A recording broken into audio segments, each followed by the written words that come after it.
Good afternoon, Brigands. Tom Morton here from Brigand Outdoors. Welcome back. This week we are talking builds, and we're going to focus on the best casting rig build for sharks. Stay tuned for more from Brigand Outdoors.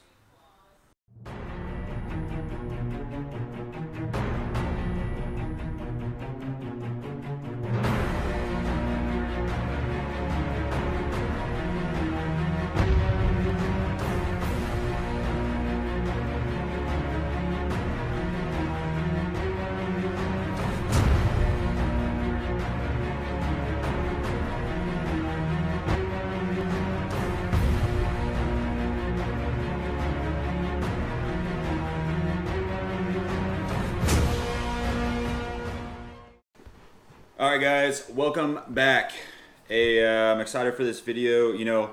I spent a lot of time looking at your guys' comments and kind of looking at the analytics of the channel, and by far you guys liked our last build video for best budget build for shark fishing. In that video we centered on a conventional setup. So some of the guys suggested, hey, why don't we do a casting video? And I said, hell yeah, brother. So here we go. So this video is gonna be similar to the last video, but we're gonna focus on casting setups. So if you guys don't know, the main difference between a conventional setup and a casting setup is a casting setup you're gonna be able to cast from the surf. A conventional setup would be something that you would use on a boat, or if you're kayaking baits or droning baits, then your conventional setup would be more appropriate. So the way this is going to work, it's going to be similar to the last video. This time I'm going to start with the tools and components that you guys will need. Then I'll talk about length requirements, or length preferences rather, to make you guys successful at casting this thing. And then we're going to dive deep into each and every one of the components. We'll start with the hook and go all the way up to the top. In front of you right now, you should be able to see all the components that you're going to need. So we'll start with the crimpers. So these crimpers, I bought at Bass Pro. Nothing special, but they definitely get the job done. And the crimpers are important because when you are crimping your connection points together, if you don't use crimpers, you're just asking for failure. So these crimpers are pretty simple. Down at the bottom, at the plier part, you'll see that there's a different opening for each crimp that you have. On this one, it ranges from 2.2 millimeters all the way down to 0.1. This will handle just about every crimp that you will encounter. Next thing we'll look at is some side cutters. Now the side cutters aren't necessarily necessary, but they're a good thing to have because although most crimpers come with a way to cut mono or cable or wire, I like the side cutters because they make cleaner cuts, and when you are matching the crimp size to your cable, a lot of times that difference is really minimal, and if you have a rough end, it's hard to slide it through. Next thing we have here is cable, and this will make up the bite portion of the leader. So there's two different things you can use. You can use either cable or you can use single strand. I like cable because it's flexible, it doesn't kink nearly as much, it generally offers the same amount of strength that single strand does, and it's just easier to work with. Additionally, cable comes coated, which you're going to want. So the coated nature of the cable keeps the salt water from degrading your stuff over time, and it's just all around easier to use. Anyways, you can get whatever cable that you like for whatever shark that you're targeting. Next will be the tail whip portion of the leader. In this video, I'm using 500 pound. 500 pound is my all-around favorite. It's easy to work with, it's not too big, and it's definitely strong enough to handle just about anything that you're going to encounter, especially in the surf.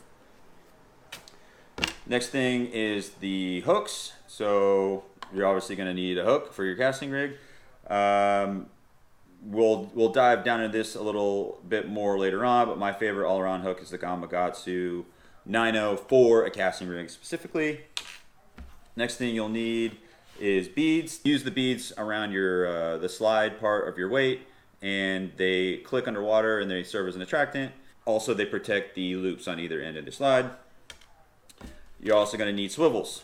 So These are 500-pound swivels. It's a good go-to for size, 500-pound. Moving on, we have the crimps. So the crimps is what's gonna lock down each of your connection points. And the crimps come in either aluminum or copper or stainless steel and some other harder metals. Generally speaking, the aluminum is for mono, and the harder metals such as copper and stainless steel are for the cable or your wire. Then we have thimbles, or I like to call them loop protectors because that's what they do. And these come in either metal or nylon, and we'll talk about these more later.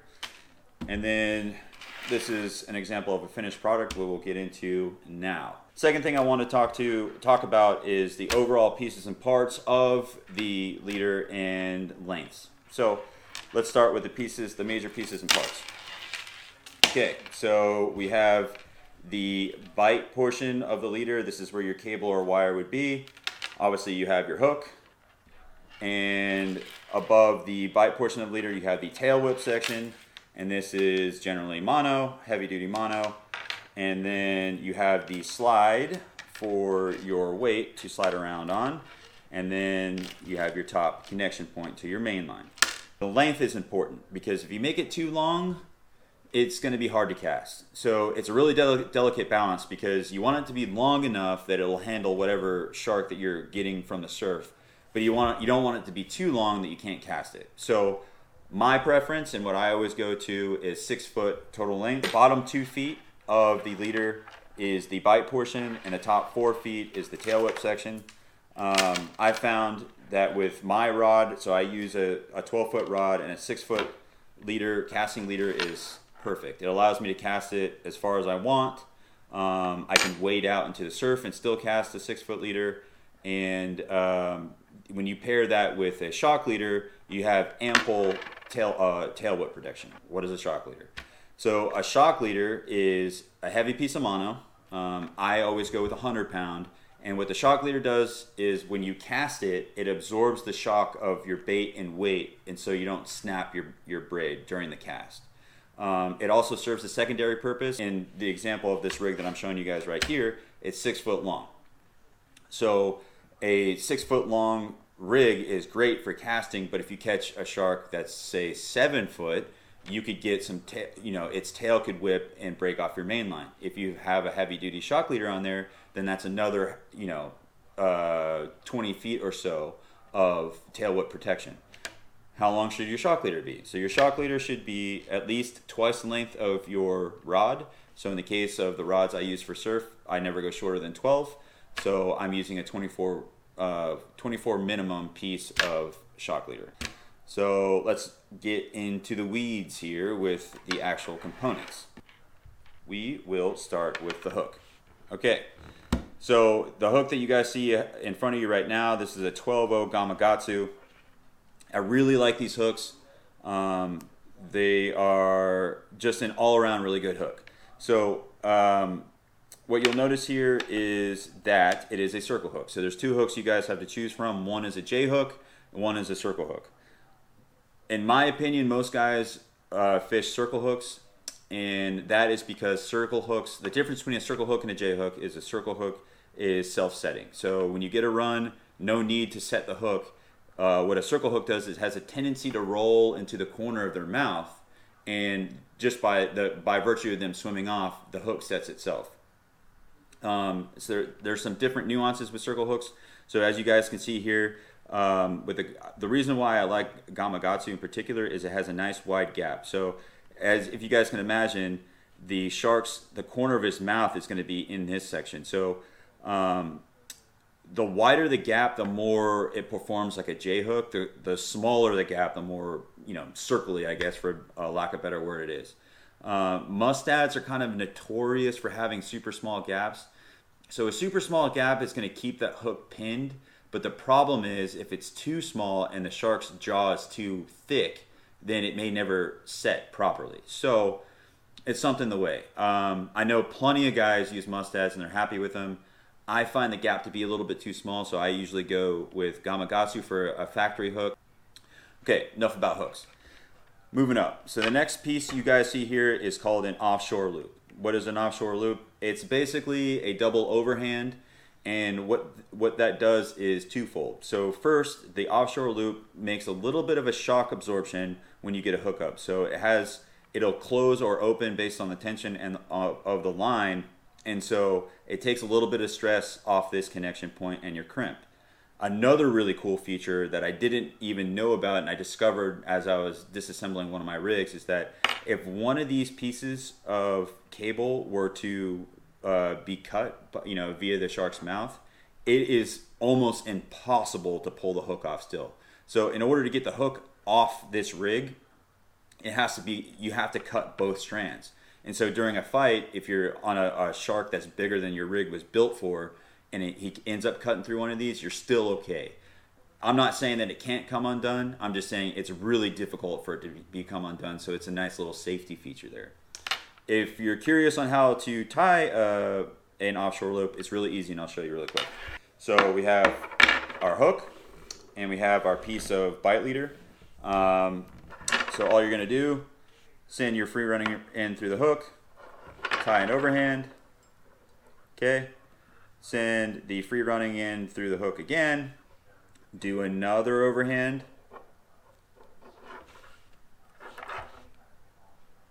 start to pull it tight, and there's your offshore loop. Moving on. Okay, so hook, offshore loop. Above that, we have our first crimp. So one thing I want to show you guys real quick is whenever you're building rigs, always double crimp. There's plenty of videos online on the proper way to crimp. The bottom line is crimp in the middle of your crimp. Don't crimp on the ends. And you'll know you've done it right when you get this little, it kind of mushrooms up at the tip there, or at the end of it. And if you crimp right on the end, what you're doing is you're driving that metal into your leader material, and you could cause micro tears or cuts or whatever. You're just reducing the strength. So crimp in the middle. In this case, the crimpers that I showed you guys before are a little bit narrow, so generally speaking, all of my crimps get 2 or 3 separate crimps per crimp, if that makes sense. Okay, moving on up. So you guys can see here another feature of this rig that I always include is the twist. So all that is whenever I'm tying my offshore loop, I leave a long tag end. And so I run the tag in through the first crimp, and then I wrap it around the main line, and then I wrap all the way. The wraps don't have to be super tight. So wrap it all the way up, and then I stick the end through the top crimp, so your second crimp, and then I crimp it down. And as you guys can see, I'm not holding it. The twists stay in there. So why I do the twist? Is it just to make it look pretty? Well, it does look better in my opinion, but it serves 2 purposes. One is, again, you're doubling up the leader making material there. So in this case, I'm using 135 pound cable. By the way, that's a good all-around cable length or cable strength. So really, I'm working with 275 pounds of strength. Additionally, if for whatever reason these crimps were to fail, the fact that it's wrapped around the main line creates friction, so it would be really difficult. I challenge you to try. Do your wraps and then leave it uncrimped and see if you can pull it apart. It's pretty difficult to do. Moving up, we've got our top crimp here. Above the top crimp, we keep moving up the bite portion of this rig. And now we're to the top part. Again, at the top part of the bite leader, I've got double crimped and the tag end is wrapped around. As far as the length of the twists go, it really kind of depends on how much leader you're using. All I care about is that the bite portion of my leader is at least 2 feet. So whatever extra I have there, I use for the twist. I always generally make the bottom one a lot longer than the top one because that's where the shark is going to be biting. But whatever extra I have up top, I'll also do the twist too, just for added strength.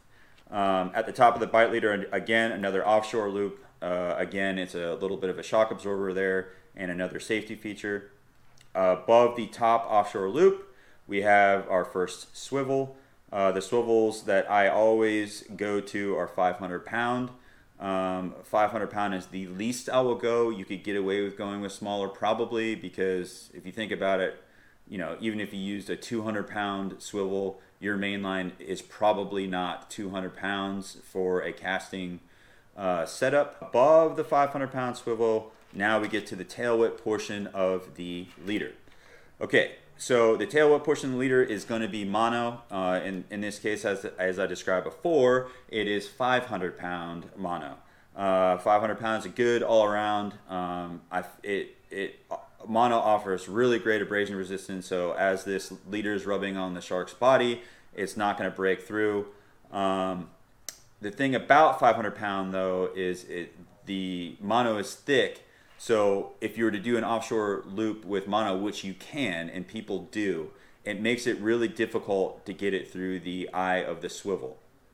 So in this case, I've chosen to do just a loop. And what you'll see with some of the store-bought leaders is that they don't put a thimble on here, or what I like to call a loop protector, because that's what it is.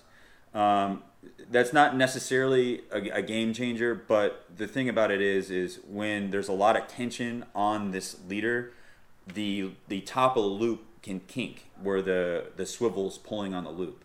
So what the loop protector does is it keeps the mono from kinking. Additionally, as your leader is sitting in the surf, rolling around in the waves, this swivel's constantly rubbing on the mono. So that's another feature that the thimble does. It keeps that rub from rubbing on the mono, and it rubs on the nylon instead. So most thimbles that I come across in stores are metal.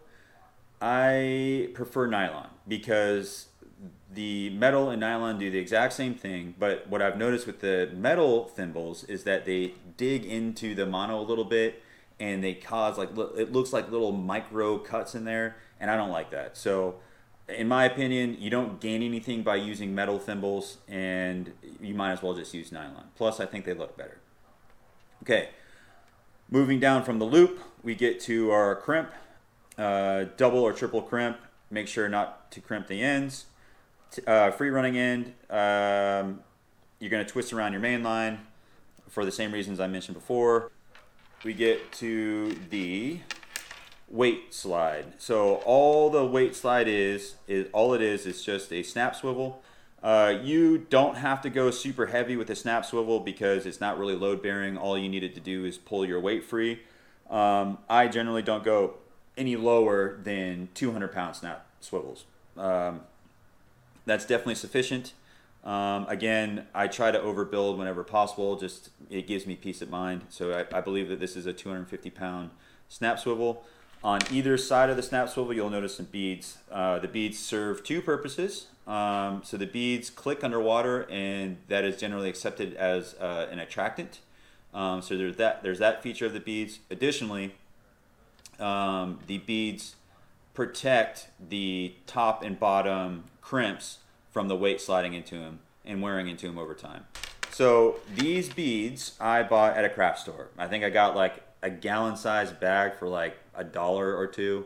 If you buy them in a tackle shop, you're gonna get like 20 beads, and they're gonna be like $6. So just do yourself a favor and find a local craft store and buy your beads there. You can buy them in whatever color you like, and yeah, that's that. So moving up from the weight slide, we have the top portion of the leader. Again, double crimped. The tag end is twisted around for the same things I was talking about before. At the top of that, we have another loop protected by a loop protector, and then the very top is another 500-pound swivel. On your reel, you have your main line, which a lot of times is braid, but it's whatever you choose. So you have your main line, and then you, as discussed before, you should have some sort of shock leader. The rule of thumb for shock leader is 10 pounds per ounce, so that would include the bait and the weight. I will say that I always just choose 100-pound, and I've never had an issue using 100-pound shock leader. So basically, you're just going to go main line to shock leader to your swivel, and the connection knot that I almost always use for any mono above 80 pounds is a uni knot. For 100 pounds, I'll generally do a 5-wrap uni knot, and I've never had an issue with that. Okay, I think that pretty much covers it, guys. Pretty simple video, pretty simple build. You can build, once you buy all the pieces and components, these things are easy to build. You can knock them out in 10-20 minutes. And you can make these for whatever size bait. So this is probably I would say my go-to for if I don't know exactly what I'm targeting, I'm fishing new waters. But if you know there's big monsters in the surf, you can use, you know, bigger hooks or smaller hooks. You know, sometimes it's much more appropriate to use a smaller hook.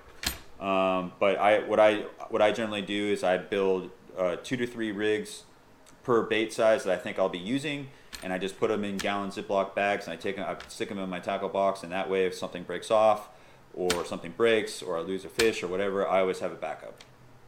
I think that is it. Again, thank you guys for tuning in. The support has been amazing. I love doing this stuff. You know, we kind of started this channel as just sort of a hobby because, you know, we're doing this stuff anyway, so we might as well just film it, you know. But you guys are starting to really support us, and we like it, and we just want to keep putting stuff out because it's fun for us, and we like getting the feedback from you guys. That being said, if there's anything that you guys noticed that I didn't cover well enough, feel free to leave a comment down below. And I definitely read all your guys' comments, and I got a lot of good feedback on the last video that we did. And, you know, I don't pretend to know everything. You know, I'm learning just like you guys. And I think even the veteran fishermen still should be learning from, you know, everybody they fish with. I can't tell you, I feel like every single time I go out and fish, I learn something new from a local. So if you guys have better ways of doing things or have good ideas, please let me know. And if there's anything I didn't cover, let me know. I'll answer it. And if you guys have anything else you guys want to see as far as videos go, let me know, and I'll keep making it. As always, if you guys enjoyed the video, like, subscribe, hit that bell, and comment down below. And until next time, we'll see you guys later.